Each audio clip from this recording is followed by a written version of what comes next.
The purpose of this video series is to share techniques we have learned and used at Downeast Institute to help municipal shellfish committees enhance clam flats affordably and effectively. DEI was created to help sustain Maine's softshell clam resource. Providing seeds to towns is only one of the ways we do that. We think getting the right tools into the hands of shellfish committees can help the industry now and in the future. The overview in our first video explained how using nursery trays and overwintering cages can help municipal shellfish committees enhance their clam flats and save money. In our second video, we walked through how to apply for and fill out an LPA from the Maine DMR. Building off that knowledge, in this third video, we will demonstrate how to build a nursery tray. Later, this tray will be filled with seed and placed on the nursery you licensed with your LPA for the spring, summer, and fall months. So next you'll have to build your nursery trays. The nursery trays that we use are made out of spruce strapping for the frame. They measure 4 feet by 3.5 feet with a cross section in the middle to add stability. It's basically like a large window frame. In each corner we'll put a 2x4 block in the shape of a triangle, which will also be screwed into the strapping to add rigidity to the structure. That frame will then get wrapped on top and bottom with pet screen, which is a reinforced window screening material that has an aperture of around 1.5 millimeters. It's an incredibly sturdy material that's very easy to work with and will last longer than the wood on those trays. The pet screening is attached to what will be the bottom of the tray by using some staples to hold it in place just with a staple gun.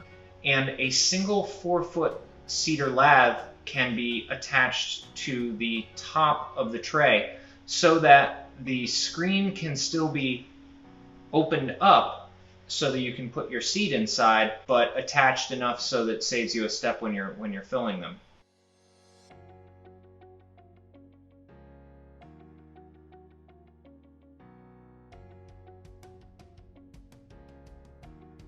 Then cedar laths will be placed on top of the screen so as to sandwich the screen between the lath and the nursery tray frame. These laths can be attached using large pneumatic staples, typically 1.5 inch staples.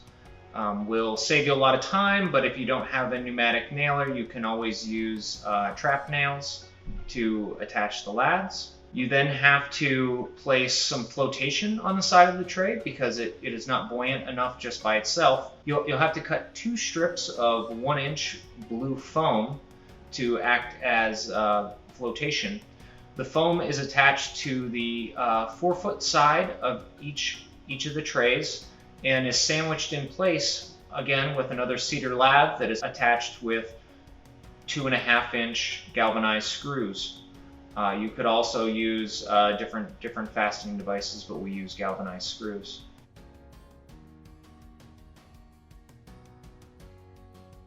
And then there's also a hole that is drilled in each of the 3.5-foot sides of the tray, where you'll take a piece of lobster rope and put it through the hole, do an overhand knot so that it can't go back through the hole, and then put an overhand knot on the other side of the rope.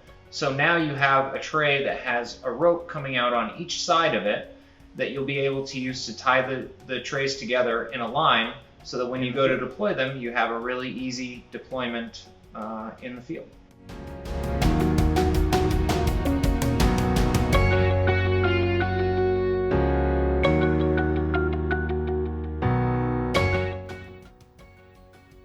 Be on the lookout for future videos in this series.